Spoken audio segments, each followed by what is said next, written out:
কি জানি কি ভাবে গোরা গৌরী দাসের ধরি। এই গৌরী দাস ইনি ছিলেন বৃন্দাবনে আমার গোবিন্দের অন্তরঙ্গ সখা সুবল, যিনি এই কলিযুগে গৌরীদাস পণ্ডিত হয়ে এসেছেন। তবে গৌরীদাস পণ্ডিতের মন্দির কিন্তু নবদ্বীপে নয়। গৌরীদাসের মন্দির হলো বর্ধমান জেলায় পড়ে অম্বিকা কালনা বলে যে জায়গাটি আছে। যারা গেছেন তারা দর্শন করেছেন, যারা যাননি তারা একবার দেখে আসবেন। এগুলো আমার কলির ভগবানের লীলাক্ষেত্র, তো এই সব জায়গায় গিয়ে দাঁড়িয়ে একবার মাথাটা নত করলেও জনম সার্থক। নিতাই গৌর হরিব। ৮০ লক্ষ জনি ভ্রমণ করবার পর আমরা ৪ লক্ষ বার পেলাম এই মানব জনম। শুধু ভালো ভালো খাবার খাবো, শাড়ি গয়না অঙ্গে দিব, মাঝে মাঝে পরিবার লয়ে দীঘা, দার্জিলিং, গ্যাংটক ঘুরতে যাব। এই জন্যেই কিন্তু আমরা ভজনের এই শ্রেষ্ঠ জনমটা পাইনি বা বিধাতা আমাদের দেয়নি। মনুষ্য জনম হলো বড় দুর্লভ জনম। ৮০ লক্ষ জনিতে তুমি যা পারোনি তাই পারবে তোমার এই ৪ লক্ষ বারের মানব জীবনে। এর আগে কি পারিনি? খেয়েছি, ঘুমিয়েছি, সন্তান পৃথিবীতে এনেছি, এবারও তো তাই করছি। কিন্তু জনমকে যদি সার্থক করিতে চাও তাহলে শুধু খাওয়া, ঘুমানো আর সন্তান পৃথিবীতে আনা এটাই মানুষের কর্ম নয়, এটা পশুও করে। হরি বল। তুমি বলবে আমি কর্ম করছি, পশু করে। কিন্তু মানুষকে শ্রেষ্ঠ বলে ঘোষণা করলেন কেন? কারণ মানুষের যে উন্নত চেতনা আছে পশুর সেটা নাই। মানুষের ভালো মন্দ বিচার করবার ক্ষমতা আছে, পশুর নাই। মানুষের কৃষ্ণ ভজন করবার মতো সাধ্য আছে, শক্তি আছে, পশুর সেটা নাই। তাই মানব হলো শ্রেষ্ঠ। চণ্ডীদাস বলে গেলেন, সোনারে মানুষ ভাই, সবার উপরে মানুষ সত্য, তাহার উপরে নাই। নিতাই গৌর হরিব। ভক্ত প্রশ্ন করলেন, তাহলে কি সংসার ছেড়ে দিয়ে আমরা বৈরাগ্য লয়ে দেশে দেশে ঘুরবো? তাহলে জন্ম সার্থক হবে? বৈষ্ণব কবি বললেন না, সংসার ছেড়ে দিয়ে বৈরাগ্য নিলেই যে তুমি বৈরাগ্য লাভ করতে পারবে এটাও শাস্ত্র বলছে না। সংসারের মাঝে থেকে যার ভাবের উদয় হয় প্রকৃত বৈষ্ণবে তিনি জানিবে নিশ্চয়। সংসারে থাকো, নিষেধ নাই, কিন্তু একেবারে আমার আমার আমার আমার আমার আমার করে মায়ার কাঁদা গায়ে লাগিয়ে বসে থেকো না। ঠাকুর রামকৃষ্ণদেব বলতেন সংসারে থাকো, তবে পাকাল মাছের মতো করে।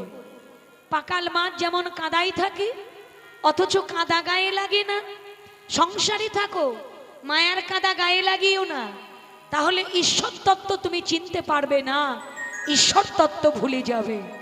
তাই গৌর হরিব। তাহলে সংসারে থাকবো কেমন করে? আগেকার দিনে ঢেকিতে ধান বানা চিড়ে কোটার একটা চল ছিল, কি তাই না বাবা? আপনারা দেখেছেন যে আপনাদের মায়েরা ঢেকিটা ব্যবহার করেছে, কিন্তু বর্তমানে আর দেখাই যায় না, খুব একটা বেশি দেখাই যায় না। যারা দেখেছে তারা জানে, একজন ঢেকির পাটে পা দেয় আর একজন নোটের গোড়ায় বসে বসে হাত ঘুরায়, কি তাই তো? নিতাই গৌর হরি হরি বল।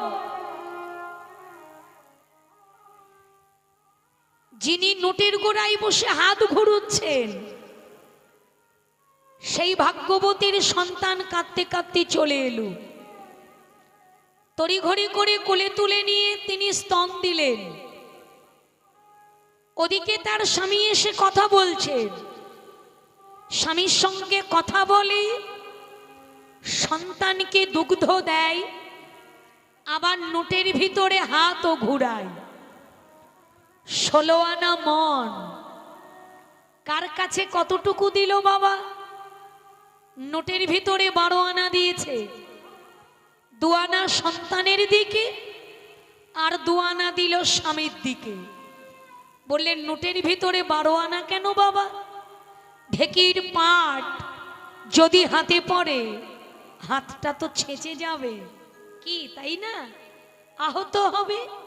তাই নোটের ভিতরে একটু বেশি মন দিল। বৈষ্ণব কবি বললেন, হে কলিহত জীব, তোমরা সংসারে থাকো, নিষেধ নাই। তোমার 16 আনা মনে ভগবানের চরণে তুমি 12 আনা দিতে না পারো, অন্তত 8 আনা দাও। ভক্ত বললেন, তাও পারলাম না। তাহলে 4 আনা দাও, তাও তো পারছি না। তাহলে অন্তত 2 আনা মনও তার চরণে দাও, নইলে যে তোমার এই মানব জীবন পাওয়াটাই বৃথা হয়ে যাবে। নিতাই গৌর হরি বল। যদি 2 আনা মনও তুমি ভগবানের চরণে দিয়ে সংসারে বসে থাকতে পারো, তাহলে জানবে যে ভজনের এই শ্রেষ্ঠ জনম পাওয়াটা তোমার সার্থক হয়েছে। তাই পতিত পাবন গৌর হরি গৌরী দাসের কণ্ঠটি জড়িয়ে ধরেছেন। অবশ হইল অঙ্গ রাধা রাধা বলি, সর্বাঙ্গ গোড়ার যেনই অবশ হয়ে গেল। তাই গৌরী দাসের কণ্ঠটি জড়িয়ে ধরে এবার আমার গৌর রাধা নাম জপ করিছেন। আমার গোড়া রাধা নাম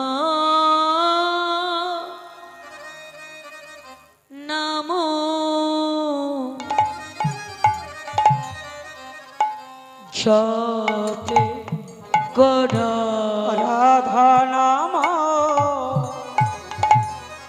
রাধা নাম জপে গৌর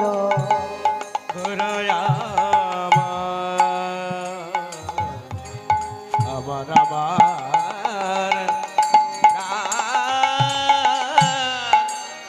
প্রাণ গোড়া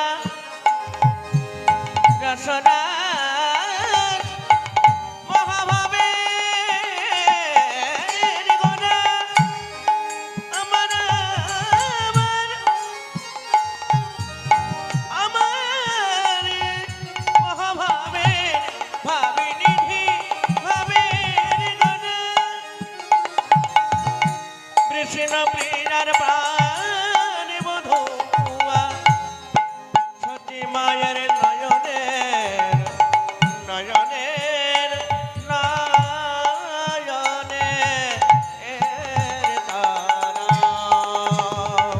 রাধা নাম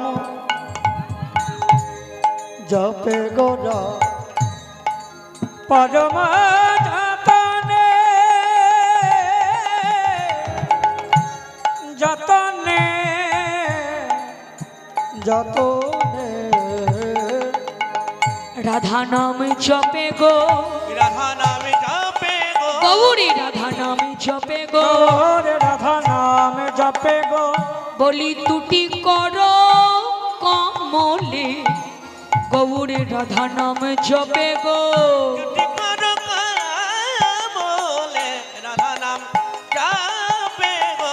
দুটি করো কমলে, রাধা নাম জপে গো। আহা যাহার নামে ত্রিজগৎ জপে, সে আবার রাধা নাম জপে গো। যাহার নামে ত্রিজগৎ জপে, সে আবার রাধা নাম জপে গো। রাধা নাম জপে গোরা পরম যতনে। বৈষ্ণব কবি বললেন, যার নাম ত্রিজগৎ জপছে, ব্রহ্মা পাই না ব্রহ্ম জ্ঞানে, ধ্যানে পাই না ধ্যানে, আর যোগী পায় না যোগ সাধনে। সেই অনন্ত কোটি ব্রহ্মাণ্ডের মালিক তিনি কিনা আজ দুটি কর কমলে নিরজনে বসে বসে রাধা নাম জপ করিছেন। কেন বাবা? আপনি আচরি ধর্ম জীবের শেখায়, নিজে আচরণ না করিলে এই জগজীবকে শেখানো না যায়। যিনি অনন্ত কোটি ব্রহ্মাণ্ডের মালিক, যার ইচ্ছা বিনা গাছের একটি পাতা অবধি নড়ে না, তিনি কিনা আজ দুটি কর কমলে রাধা নাম জপ করিছেন, জগৎকে শিক্ষা দিলেন। তোমরা যে যাই করো, কৃষ্ণ নাম ছাড়া এই কলিহত জীবের গতি নাই, গতি নাই, গতি নাই। আছে নাকি? হরি বল। যারা শিব ভক্ত হয় আমাদের এই সংসারে, আমরা দেখি কত ভাগ্যবান আছে যারা বাবা ভোলানাথের বড় ভক্ত, তাই না? সেই শিব ভক্ত যারা কিংবা কালী ভক্ত যারা, তারা যেদিন পৃথিবী ছেড়ে চলে যায়, তাদেরকে যেদিন নিয়ে যাওয়া হয় শেষকৃত্য করবার জন্যে, যখন কাঁধে করে নিয়ে যাচ্ছে চারজন, কেউ কি বলে যিনি সারা জীবন মা কালীর পূজা করেছেন তাই এনাকে আমরা নিয়ে যাব, সবাই বলো কালী বল, কালী বল। কিংবা যিনি শিব ভক্ত তাকে নিয়ে যাবার সময় বলে বলো শিব বল, শিব বল। কেউ তো বলে না, সকলেই বলে বলো হরি হরি বল। তাই যে যাই করো আর যে যত পথে গিয়ে দাঁড়াও, হরির নাম ছাড়া জীবের মুক্তির আর দ্বিতীয় কোনো পথ নাই। তাই নাম ভজ, নাম চিন্ত, নাম করো সার, কলি যুগে নাম ছাড়া জীবের গতি নাহি আর। নিতাই গৌর হরি বল। আপনি ভেবেছেন কৃষ্ণ নাম গাইব না, কৃষ্ণ ভজন পথের পথিক হব না, পালিয়ে চলে যাব? অতই সোজা। নরোত্তম ঠাকুর কলম দিলেন, কৃষ্ণ নামে ভজে জীব আর সব মিছে, পালাইবার পথ নাই তোমাদের জম আছে পিছে। নিতাই গৌর হরি বল। পালিয়ে যাবে কোথায় গো? সমন যে পিছনে দাঁড়াইয়ে আছে। তাই নাম আমাদের প্রত্যেকের আশ্রয় করা উচিত এবং কর্তব্য। যেদিন মাতৃগর্ভে ছিলাম, ভগবানের কাছে কথা দিয়েছিলাম, প্রভু গো এই কারাগার থেকে তুমি আমাকে মুক্ত করো। প্রত্যেকটা জীব, ভাগবত তার প্রমাণ দিচ্ছে। যারা ভাগবত অধ্যয়ন করে, যারা ভাগবত শ্রবণ করে, তারা জানেন ভাগবত প্রমাণ দিচ্ছে। যতদিন আমরা কথা দেইনি ততদিনই কিন্তু পৃথিবীর আলো আমরা দেখিনি। যেদিনই কথা দিলাম তারপরে পৃথিবীর আলো আমরা দেখলাম।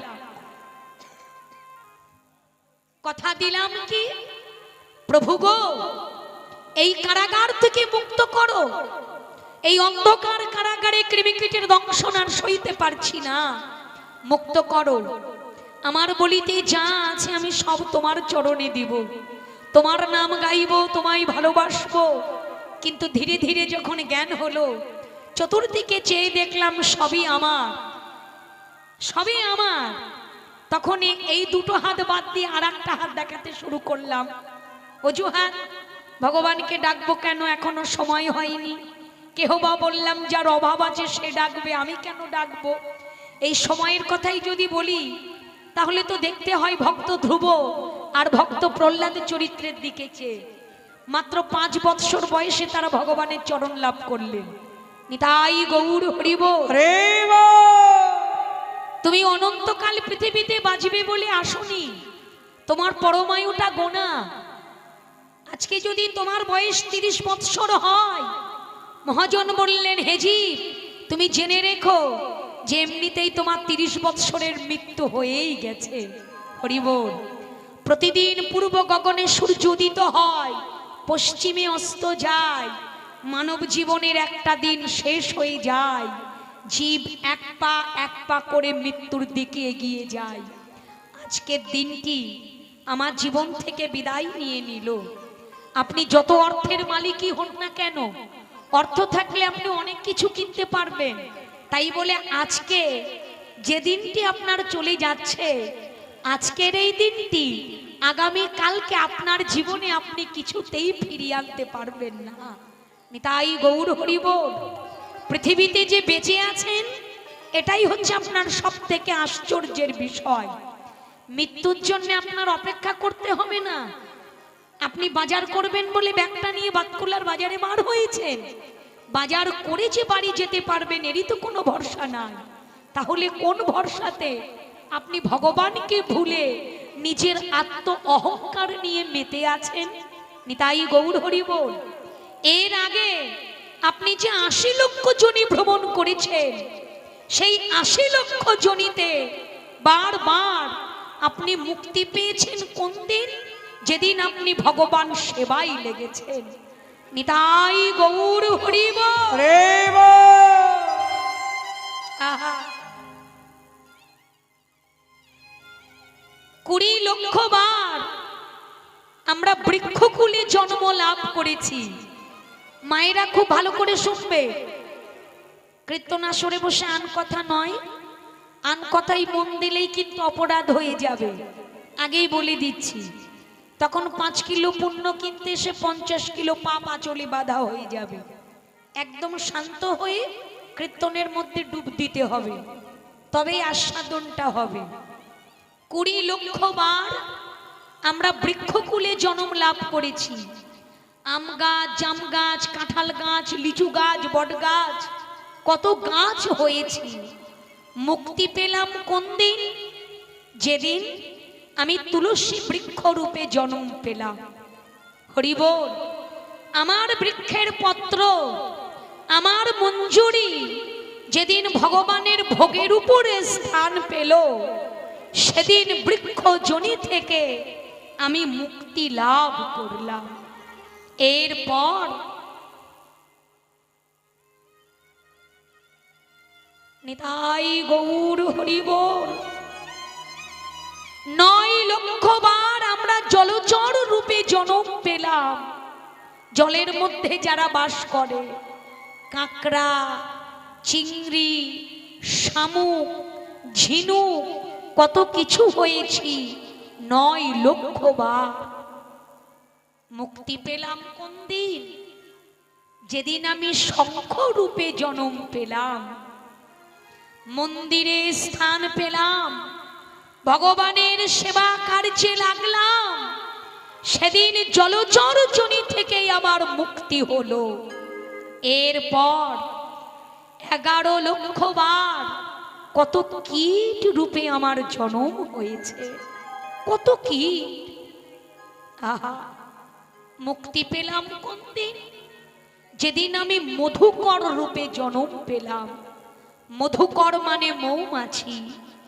ফুলের বক্ষ থেকে মধু সংগ্রহ করে চাকে ভরলাম, আর সেই মধু যেদিন আমার গোবিন্দের সেবায় লাগলো, সেদিন আমি কীট যোনি থেকে মুক্তি লাভ পেলাম। এরপর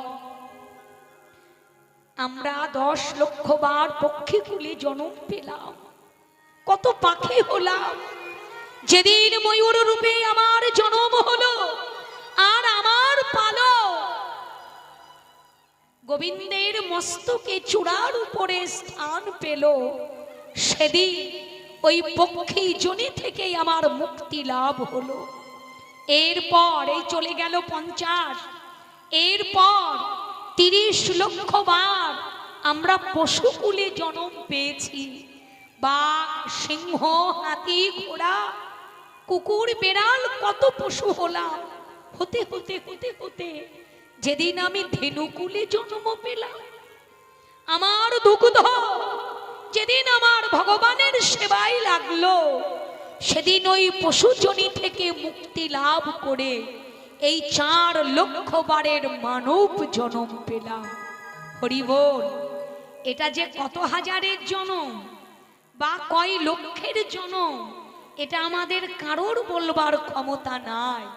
তাহলে শুধু এটুকুই বিচার করতে হবে, কতবার পৃথিবীতে এলাম, আর কতবার চলে গেলাম, যতবার এলাম, শুধু মাতৃগর্ভে থেকে ভগবানকে একটি কথা দিলাম, কারাগার থেকে তুমি মুক্ত করো। আমার বলিতে যা আছে প্রভু, আমি তোমায় দিয়ে তোমায় স্মরণ করব। কিন্তু যে কথা দিয়ে পৃথিবীর আলো দেখলাম, সেই কথা মায়ার সংসারে এসে আমরা অনেকেই সেটা রাখতে পারিনি। হরি বল।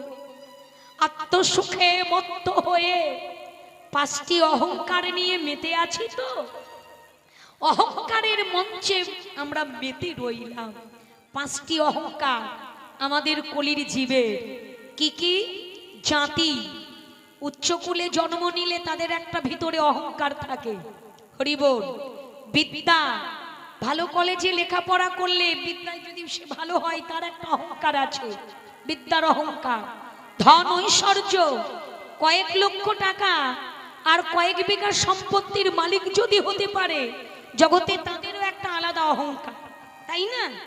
পয়সা মানে টাকা পয়সার গরমটা কিন্তু বড় গরম। এই যে যে গরমটা চলছে এটাকেও হার মানিয়ে দেবে টাকা পয়সার গরমে, একটা অহংকার। রূপ, রূপ যাদের বেশি আছে, মায়ের আবার রাগ করো না, রূপ যাদের বেশি আছে তাদেরও একটা অহংকার আছে, দেমাকে মাটিতে পা পড়বে না। 5 নম্বর অহংকার হলো মহত্ব। আপনাকে যদি কেউ মান দেয়, যদি একবার 10 জন দাঁড়িয়ে বলে দাদা আপনি শেষ, মানে আপনি যা বলবেন আপনি সেরা, আপনার কথা আমাদের শিরোধার্য আজকে থেকে, আপনি যা বলবেন আমরা তাই মেনে চলব। সে তখন চেয়ারটা দখল করবার পর মনে করলো বাবা আমি কি হলাম রে, সবাই আমায় এত মান দিচ্ছে। এই যে মহত্ব, এও একটা অহংকার। এই 5টি অহংকার নিয়ে আমরা মেতে আছি। ভগবানকে চিনছি না, ভগবানকে জানছি না। তাই নরোত্তম ঠাকুর বললেন পালিয়ে যাবে কোথায়, উপায় তো না, সমন তোমাদের পিছনে দাঁড়িয়ে আছে। বাবা পাগলা বলে গেলেন তুমি যা করে গেলে কেউ জানে না, তাই তো তুমি ভাবছো যে আমি যা করে যাচ্ছি গোপনে তা তো কেউ জানছে না। হরি বল। এমনও মানব জনম আর হবে না, তাই বারে বারে আর আশা হবে না।